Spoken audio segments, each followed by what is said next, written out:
when instead I should be saying, wait for a second, that's just not me. That's not what I'm made for. I'm not made to be like that. I'm made to be like me. So I have to figure out what's going to work for me, and I can't do what that other person is doing.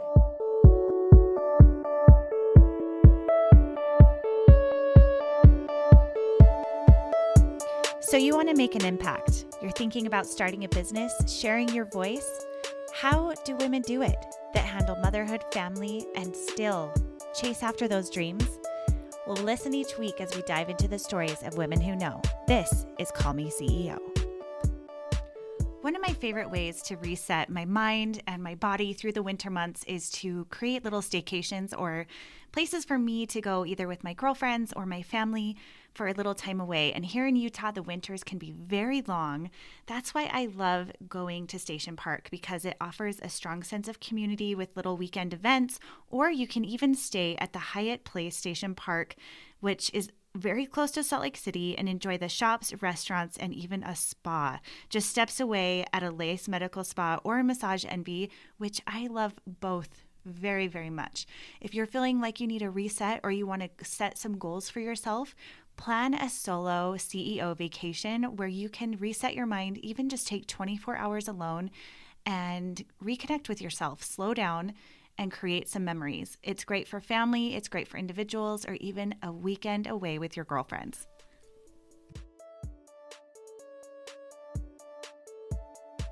Welcome back, everyone. I hope you are having a fabulous day and a great start to 2022. This week, we are talking about embracing the lazy CEO and getting rid of hustle culture, to the point of burnout where you feel like more is always best, because we know that when we are pushing ourselves too much, oftentimes we cannot do any more. And that is not where we want to be. So my friends, today we are talking to Alexandra Ramirez.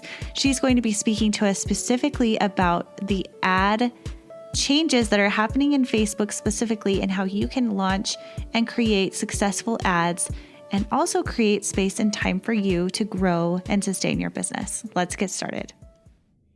Welcome back, everyone, to another episode of Call Me CEO. This is your host, Camille Walker. And today we are going to be talking about dismantling the hustle culture and talking to the expert, Alexandra Ramirez, who is the owner of the Freedom Ad Agency. And I can tell you, as a business owner, ads and marketing, that part of the business stresses the crap out of me. I don't know if I'm alone in this. I don't think I am. But Alexandra has figured out a way to focus in on what makes a difference in the growth of her business, how she's been able to simplify her approach to growing and building. And we are so excited to hear all about it. So Alexandra, thank you so much for being here today. Thank you for having me. I'm actually really excited to talk to your audience, because you guys are my people. So I'm excited to really get into all this. So tell our audience about yourself, how you got started in this business. I know now one thing we talked about just for a brief moment was that you started as a virtual assistant, which I think if anyone listening is thinking about starting a business, but they're not quite sure what, I think stepping into the virtual assistant world is the best way to tap into your own individual talents and abilities, because there's so many different things you can do with it.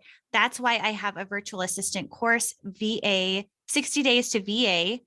And so when I knew I was talking to you today, I was like, this is perfect, because I'm going to be launching my next group of students in February. So if you're listening to this now and you're interested, go to camillewalker.co/VA. All right, Alexandra, take it away. Well, I think having a virtual assistant business is actually one of the easiest businesses right now, because you can pick so many different niches. You could pick so many different skills that you can go off of.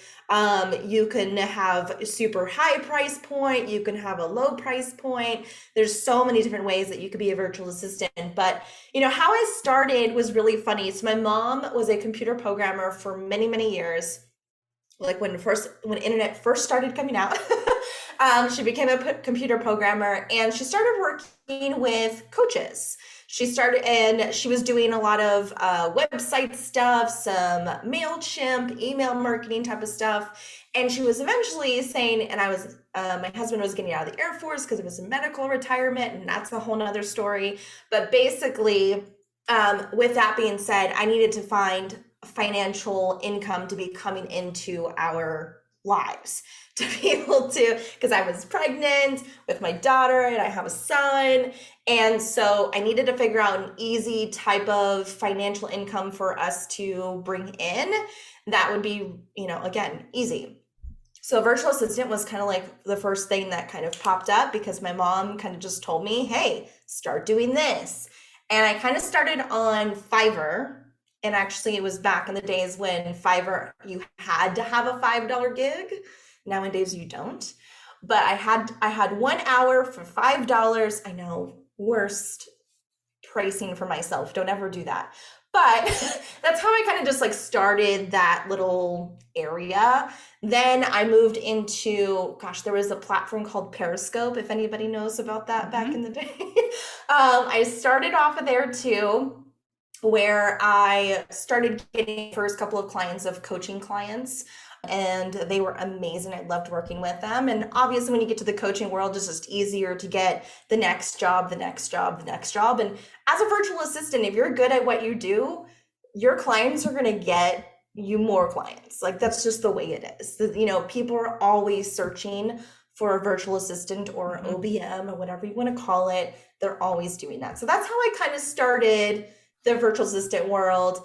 And eventually I moved into doing funnels, and then it moved into doing Facebook ads. And now I just love Facebook ads because it's a good challenge for me. It changes all the time and I love that. So that's how it, really went apart. Wow. Now, I know that you breezed over a really challenging time in your life.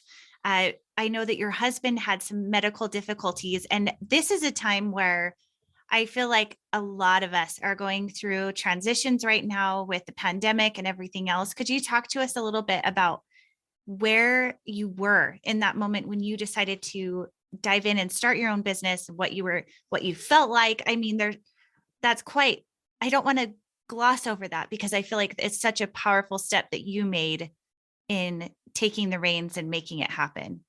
Yeah. I mean, to be honest, when I think back to it, it wasn't a big leap for me because I was a stay-at-home mom at the time. So it was just like, I have a computer, I have a phone, and I can do some tasks for some clients that I know what to do. I know I could do that. I can go on Canva. I think at the time it was like pickmonkey.com, right? Yes. I can do those things, right? I can do those quick little graphics for the clients, or I can, schedule that post that they want to put up or whatever. That was really super easy for me to task out. So it wasn't a big leap for me in order to change that.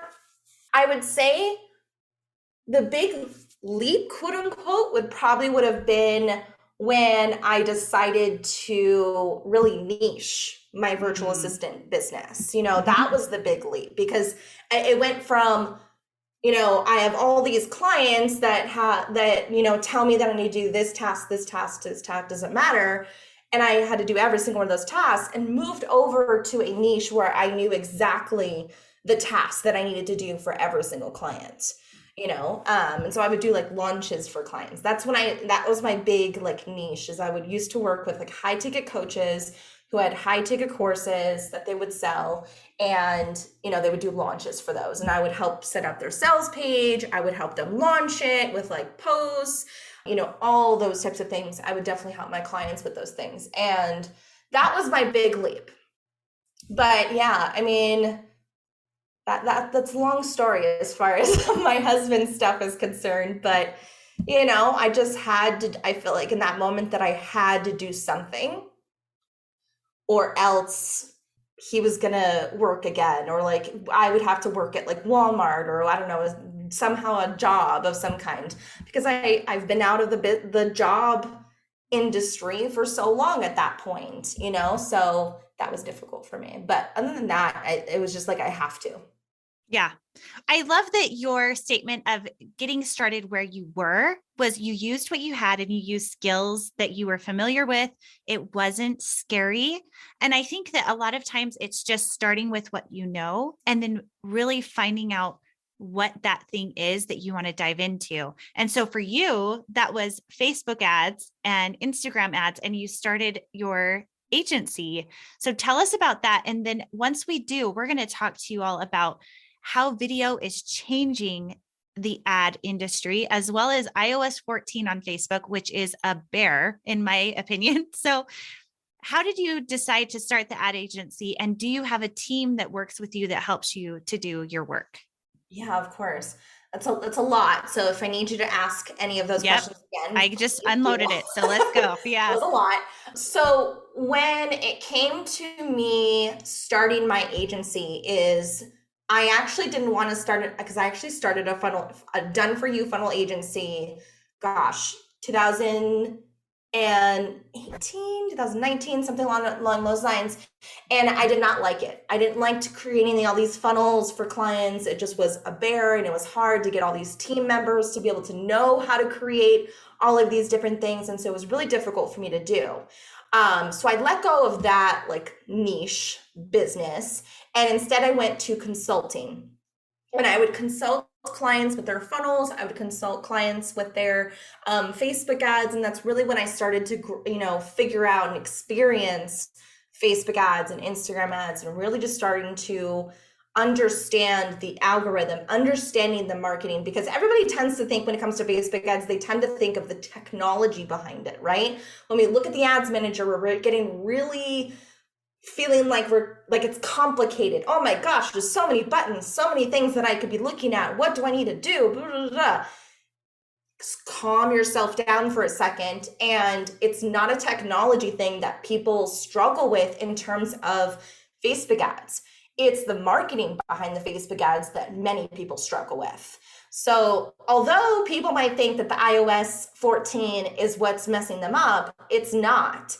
It's just that, yes, the iOS 14 is making it more difficult for us to be tracking and for the pixel to be able to optimize better.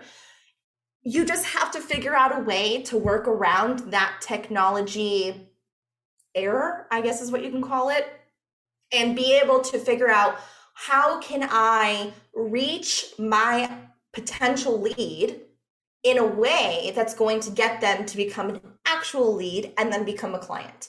What is that process going to look like for me?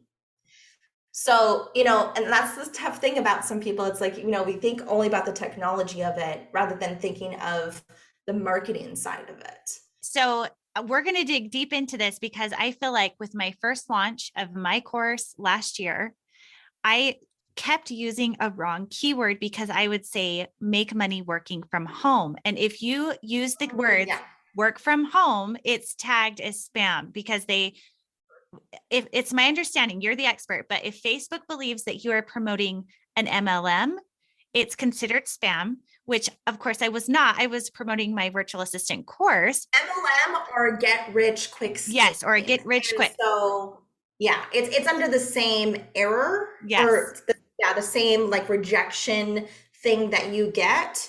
It's under that same claim. Yeah, there's certain words that I try to stay away from. And I mean, we could be on this podcast forever if I kind of like go through that list. But I mean, you have to think of, first, I would recommend to go look at the policies that Facebook and Instagram has in terms of advertising, because then you're going to be able to see, what is those policies and can my ad get rejected and how can it get rejected? What kind of words would I be using that can get it rejected? So a couple of the things that I would probably say for your ideal client that could be listening to this and maybe they get rejections, I would say anything that has to do with income does tend to get rejected, especially if you're first starting out with your ads or if you've been rejected multiple times. And if you've been rejected multiple times, you will get rejected more times after that. That's just the algorithm and it's just going to happen. But yeah, anything that has to do with income is something that does get rejected pretty fast. Also, anything if you have to say like work from home or anything along those lines, that's definitely, a trigger for those types of things. But I would definitely look at the policies if you can, have the chance to look at the policies, because then you can see, oh, this is what they're looking for. They're not going to tell you the exact keywords, but you can tell.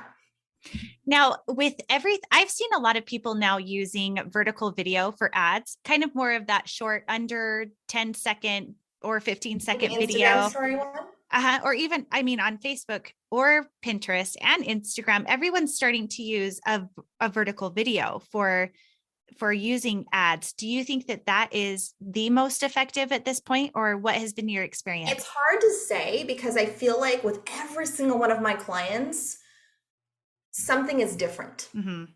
It works different for every single one of my clients. I have clients where I could put the same exact type of graphic, same type of exact video, and for two different clients with two different niches. And for those particular ones, this client A could end up, doing great with the Instagram story video, or like a vertical video, and does horrible with a graphic. And then the client B, maybe the opposite of that. So it varies, it's very different with some of my clients. And so that's why we tend to test different things. And I feel like also, again, you have to come at it from a perspective of the consumer. Mm-hmm. What does that client want? What does that potential lead looking for? Do they want to see your face? Do they want to be able to connect with you in some way, shape, or form before they're able to say, yes, I need to register for this 3-day challenge this person has? Or, what do they need from you in order for them to become a client of yours, is the question that you need to be asking yourself at the end of the day. What do you think is the biggest mistake that people make when launching a new program or course?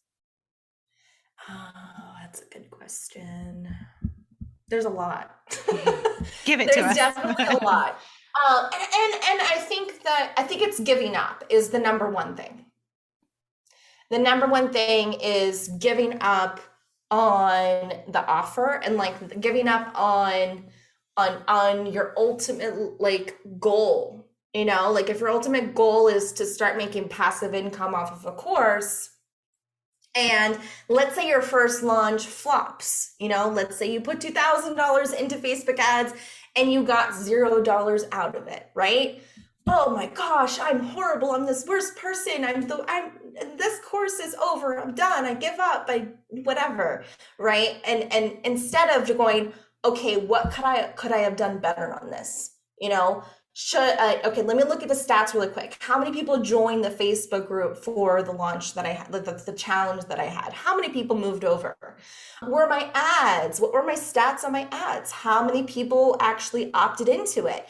Do I need to work on the creatives? Do I need to make an Instagram story video? Do I need to write better copy? What do I need to do throughout this entire launch to optimize it and get it better so that I get more sales next time?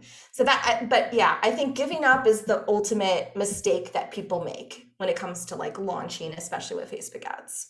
Yeah, I think that's really good advice, because even as I'm listening to this now, I feel like my launch went okay. Of course, I want it to do better, but I feel like I'm at the stage now where I would love to work with someone like you, where you could take it and be like, okay, this worked, but I can help you make it better. And that's not always something that you can do on the first round. And maybe that's something that you do on the second or the third round, so that you can progress forward and also have someone in your corner who's helping keep that momentum. Because I think it's very easy for us to lose that momentum and think, oh, well, this isn't working, or maybe I thought I wanted to do this, but I can't, or whatever that reason is. Now, a big part of your mission is to cancel the hustle culture.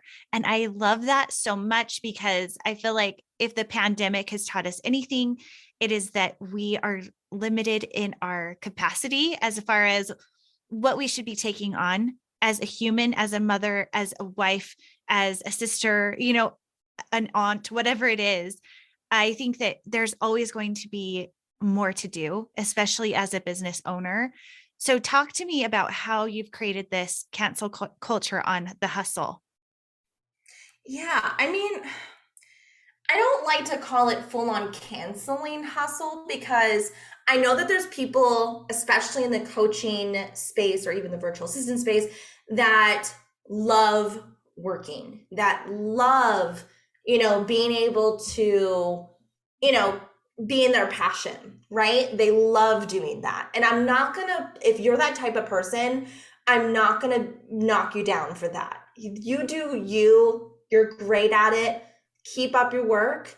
But for the people who are more like me, that don't like to hustle, you know, I don't want to have anyone think that they have to hustle in order for them to be the CEO of their business, to be able to have a successful, profitable business, in order to create the desires that they want. That, you don't have to work 24/7 and in order for that to happen, right? And I think that's been nailed into us for so long of work, work, work, work, work, work, work. And actually, we're taught in that in school too. We're taught that. And then on the outside, we're looking at, we tend to look at other mentors, for not to dog on Gary Vee or anything, but he's very much of a hustle guy. Mm-hmm. And there's people out there who are like me who tend to, we ride this train of, should I, go and, work hard like these other people and, hustle until I burn the heck out? Because I know I'm going to burn myself out if I do that. Or can I ride the train of, I don't like to call it too much lazy because that seems to be a very negative word, but can I not do as much work, be the CEO of my business, be the visionary of my business, and still be successful as that other person who was working really super hard? You know what I mean? Yeah. So that's something that's really super important to me, is for the person like me that doesn't want to work super hard in order to get what they want. Yeah. No, that I think that really rings true to me more than ever, especially when I became a mom. And I knew for me, I wanted something that I could use my mind and my brain for on top of being a mom, because I love being a mom. But I also know that if I'm pushing or pulling too hard on one way or the other, that I will feel out of whack. And that just goes with the phases of your life, whether you're pregnant or you have a nursing baby, or you have, that spell in between before having another kid, or you're starting to have kids start into school or whatever it is. We just all go through phases of what it is that we can give or what we want to give so that we don't burn out on either side of the coin. And I think that it's easier for men to be in that hustle mindset all of the time because they aren't pulled as much as women are. And so that's something we have to do. Like, we have to figure that out for ourselves.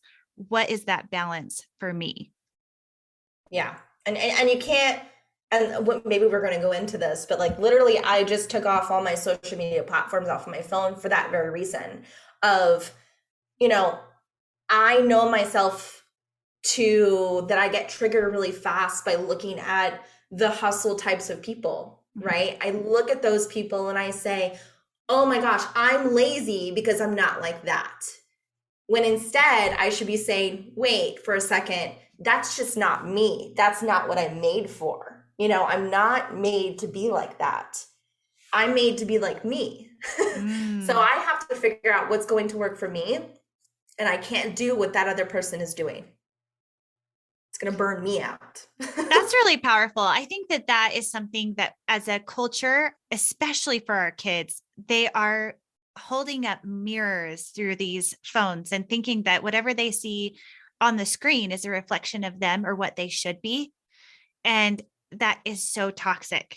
I think that is something where even in our generation, we developed as a human without having to imagine what other people might be thinking of our outfit as a virtual like, or whether or not we are missing out on a party because you see all your other friends, doing whatever the thing might be. But what I want to know from you is I know that you are able to make your business really successful and putting up these blinders, so to speak, through social media. I'm really jealous of that. Actually, I think that sounds really lovely because I've had my own struggles of, maintaining my space online. But what I want to know is, what would you say are the steps that you took to be able to focus on your business in a way that moved the needle? Bottom line has been, I am the type of person that is a fast action taker. I'm not the type of person that, has to sit with it for a while before they make the decision. I'm very much a quick boom, bam, I have to do this, this, and this. So, but throughout I would say, so I started this agency back in the beginning of January of 2020. So there's that. And when I kind of started that, I just knew that I wanted to create a business. I wanted to create this agency where I was the CEO and I had people under me that were really amazing and passionate about what they do. And I can take my genius and I can give it to my team, and they are able to, create the results for the clients that they're asking for and that they're hiring us for. So a couple of things that I've been doing is like I created a funnel that is going to be able to, really streamline potential leads into clients, getting them on the sales call. So I've really been able to do that, and I'm still growing. I'm still doing sales calls right now. So eventually that's going to turn into a closer of some kind, but I'm always thinking as a CEO. I am always thinking as a CEO. Sometimes I tend to think as a campaign manager, or I tend to think as an OBM or something like that, because I still have to do things in my business that matter. The little tiny details that, like when things happen, the fires I have to put out, I still do those things. However, I am always thinking as a CEO, and that's my number one thing, is to always think like as the visionary. So what do I need to do to get this agency further into success? But at the same time, also thinking, what can I do in my business that will allow it to be more streamlined and bring me more freedom? So that tended to be, creating a funnel, having a Facebook ad out, let's see, you're hiring the right people, like my campaign managers and my OBM, which is amazing. And all these different things that I'm like streamlining and figuring out. How were you able to find good team members for your company? That is one of the most difficult things that I don't think anyone, to be honest, has ever figured out. You can write as many blog posts as you want on how to find the right team members, but the real honest answer is you're gonna have to walk yourself through and hiring not the best fit people, and learning that that's okay, that you've made the mistake of hiring this person that's just not the right fit, and you got to let them go and find the next person, and maybe that person will do great, and so on and so forth, and then you'll eventually have a team of amazing, great people, because you've done the work to be able to do that. Yeah. So with you, you're talking a lot about systems, and I love asking other CEOs what systems they like to use. Is there, especially as you're working with a team, is there an online program that you like to use? Do you use Trello, ClickUp? Like, what are some of the systems you like? We've used a lot in the past. Like, we've used Asana, we used ClickUp before. I think so we've had Airtable, we've had, I think, Trello. I wasn't a fan of Trello though from the get-go. But yeah, no, Basecamp has been our big one that we've been using.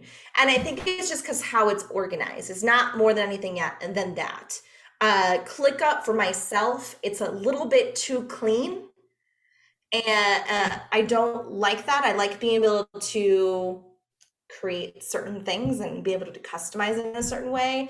But Basecamp seemed to be the best one for us, to be able to organize all of our clients as like certain projects basically, and all this type of stuff. So what tool do you use for keyword research?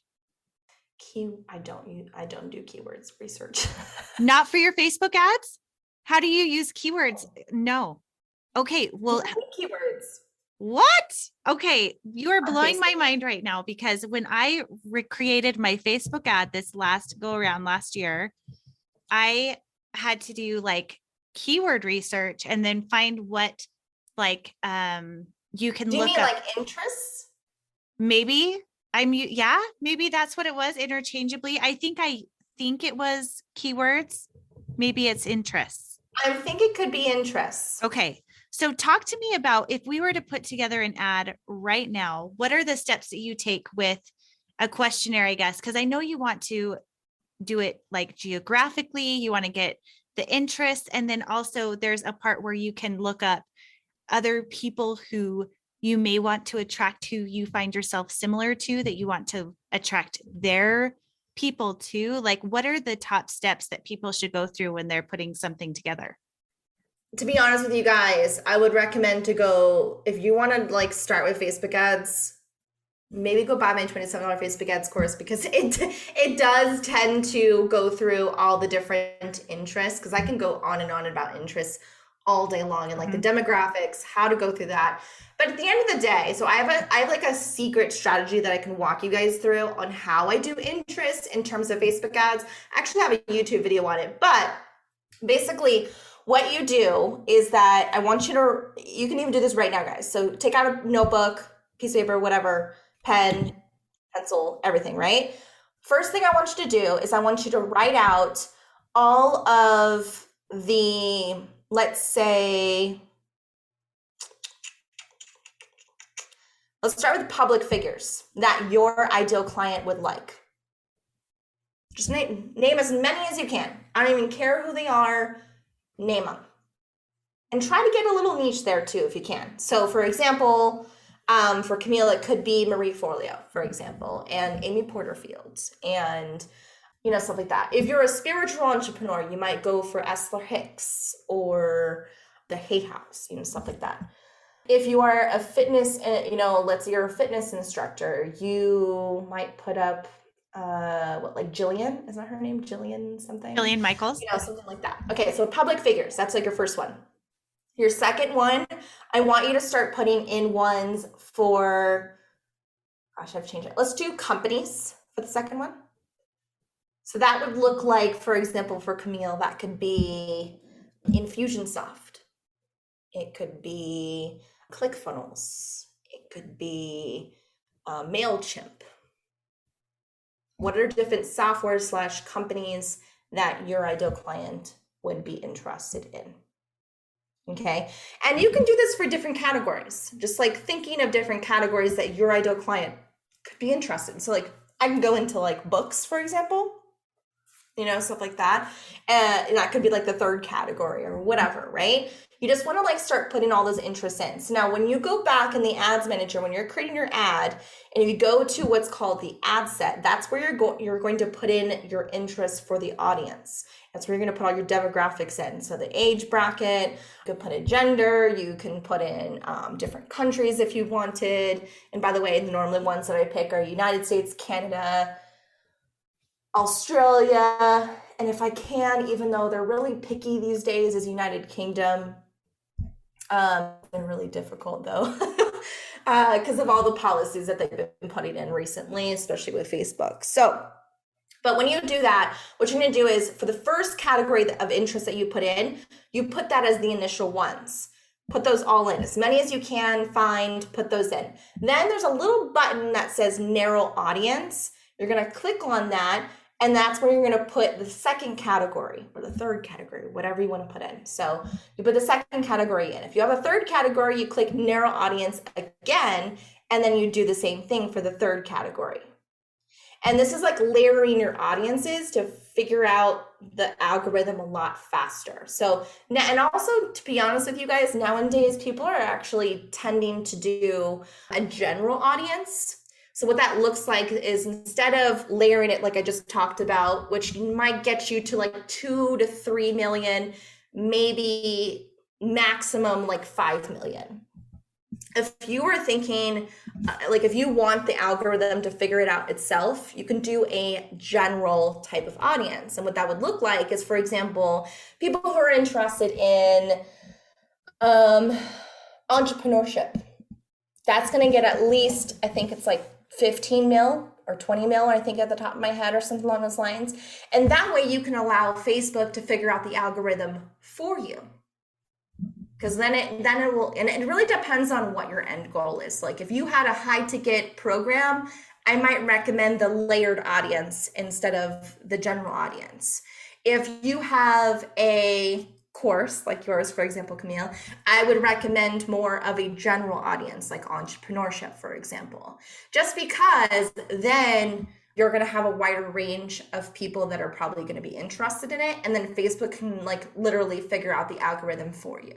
That's really interesting. I know that it can be a big risk starting with the Facebook ads. What do you suggest that people start with as far as investment? I mean, if you're scared about it, start small and work your way up. So would you say like $5 a day, or would you say? Yeah, so I would say $5. I mean, especially with retargeting ads. So with retargeting ads, you don't have to spend a lot. So you can literally have a retargeting ad to, for example, your Instagram following, or or people who follow you on Facebook, or people who have touched your pixel. Like let's say you put your pixel on your website a long time ago and you've, been able to grow a really big pixel with that, right? But yeah, I would definitely say if you're scared about it, start small, like $5 a day, create a retargeting ad that, gets people to book a call with you or something along those lines, make it very easy for the consumer to say yes to you. What do you think has been, as far as experiences that you've had in targeting people and using ads and looking at ad spend and everything else, what has been a really good call to action for an ad? That's a really hard question. Only because, like I said before, when it came to like the creatives, right? It's the same way. We've had different calls to action, and for each client, and sometimes it works, sometimes it doesn't. So it really just depends. However, what we're utilizing lately is inside of the ads manager, you can use different objectives. So there's like engagement objective, there's video views objective, and that's where people tend to get confused about what, I don't even know where to start, right? Right. That type of thing. Yeah. And actually they just changed their platform to some people. And so there is a way nowadays that where it literally just says, do you want more sales? Click on this. If you want more this, do this. So that's really cool that Facebook started doing that. Although I don't like it for myself because I've just been, I'm just so used to one way, right? And then they change it. But anyways, I would definitely recommend the messages objective.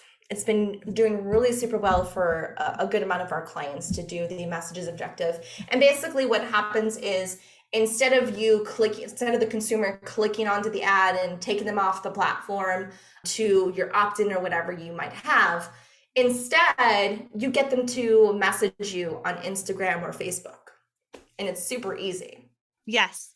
I have noticed that I got some message ads or messages that came in from my ads. And if you do choose to do that, make sure that you're looking in your inbox, because sometimes if it's someone you don't, obviously you wouldn't have a relationship with because they're seeing your ad, you have to make sure that you're checking in on that, which if you had someone managing your ads like you are, I'm sure you're on top of that sort of thing. But there were a few that came through that said, I want to know more.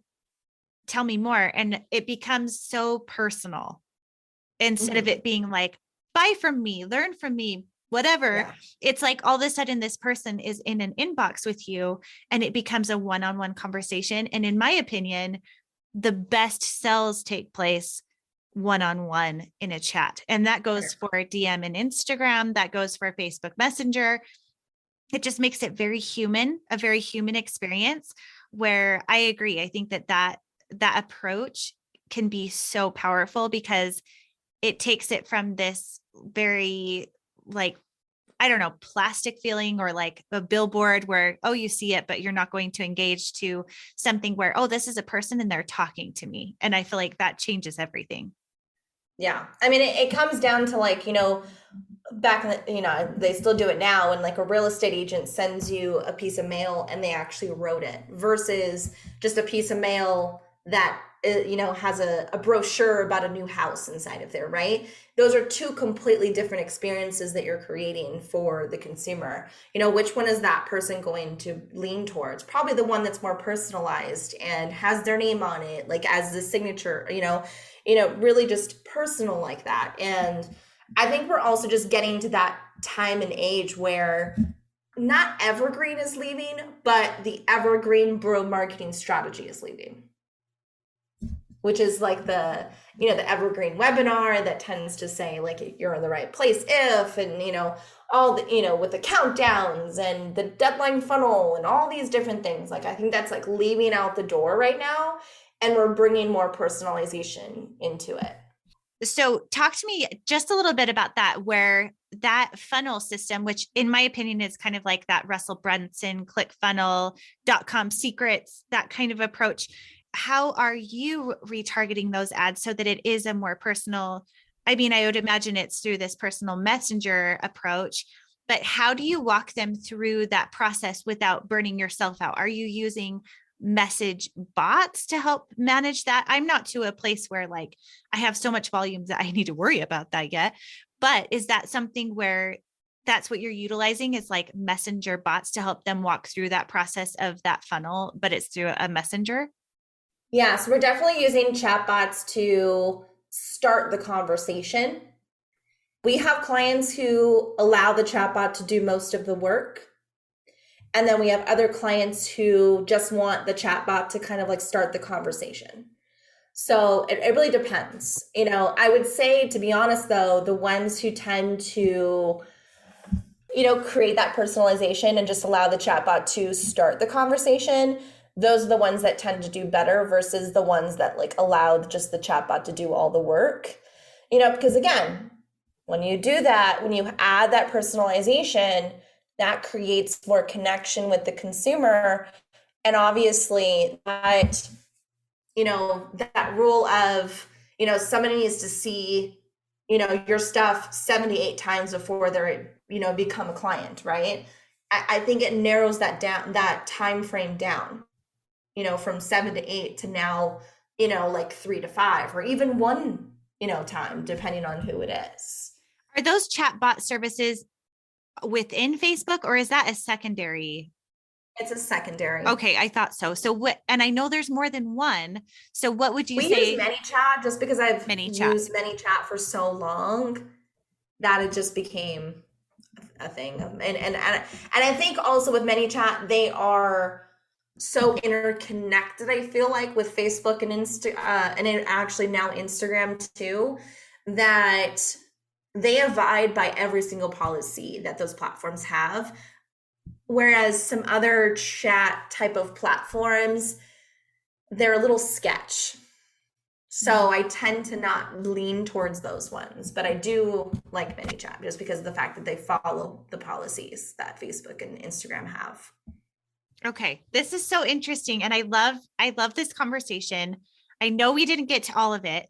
One last question here. If you were to say, if someone had a course, a program, a Facebook launch group, or whatever it might be, would you say it makes more sense to invest in one platform like Facebook, where you're doing the ads in the messenger, rather than taking them to a landing page with a funnel and the testimonials and the blah, blah, blah, like the whole thing? Like, are you saying that you think the best approach is staying on Facebook, keeping them where they are, and letting the bot do the rest of the work? And yes, then of course, 100%. Making it personal. Okay. Yeah, 100%. Keep it on the platform, because it does two things. One, it keeps it easy for you and the consumer to want to say yes to purchasing with you and becoming your client. But also, too, what it does is that with Facebook and Instagram and all social media platforms want to keep their consumer on their platform. Because what does that do for advertising? That helps them. So if you keep your ad as much as possible. If you can keep their consumer on the platform, they reward you for that. They put you higher in the algorithm when you do that. So that's why I tend to tell clients to either use the message objective and or the lead generation objective, because those objectives inside the ads manager are the best ways to keep the consumer on the platform. That's so smart. And then once you say that you're having a conversation and they want to buy with you, then how are you processing the transaction or the purchase? Again, that's different for each client. But the client that tends to, just allow the chatbot to just start the conversation, that client, she has her own process. Like, she literally does everything off to the side. Right.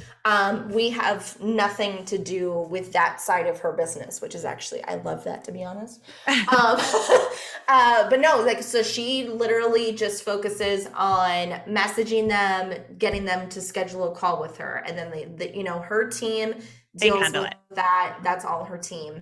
And then the client that, tends to keep lets the chatbot do all the work, then we just push people to a sales page, or we push people to, her scheduler or something like that, right? So it really just depends on whichever way the client wants to go. Okay, so the transaction isn't happening in the messenger. Eventually it's going to a landing page somewhere where they have to. Well, I do have some clients that are great at the DMs.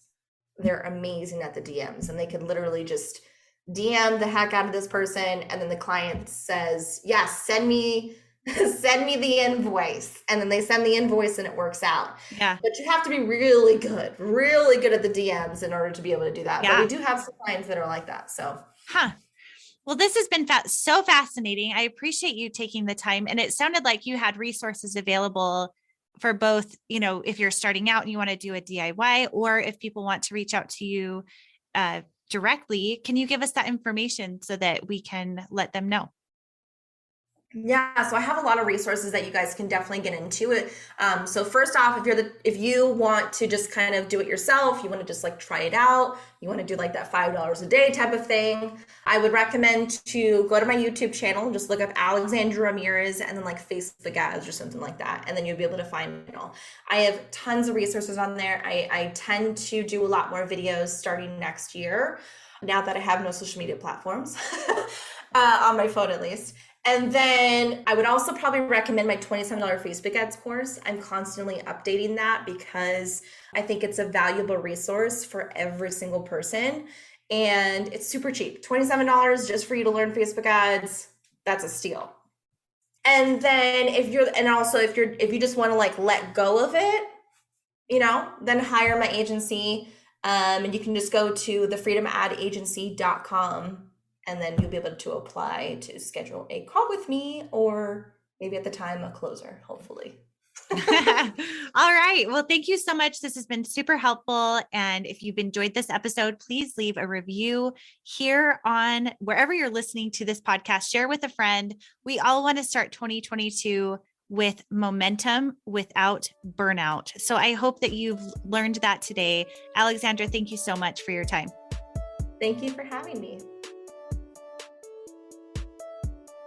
Thank you so much for listening to today's episode. If you are curious about learning more about the virtual assistant program, please go to camillewalker.co/VA. And I would love it if you would leave a review about this podcast. I love hearing what you think and what you specifically liked about this episode. Thank you so much.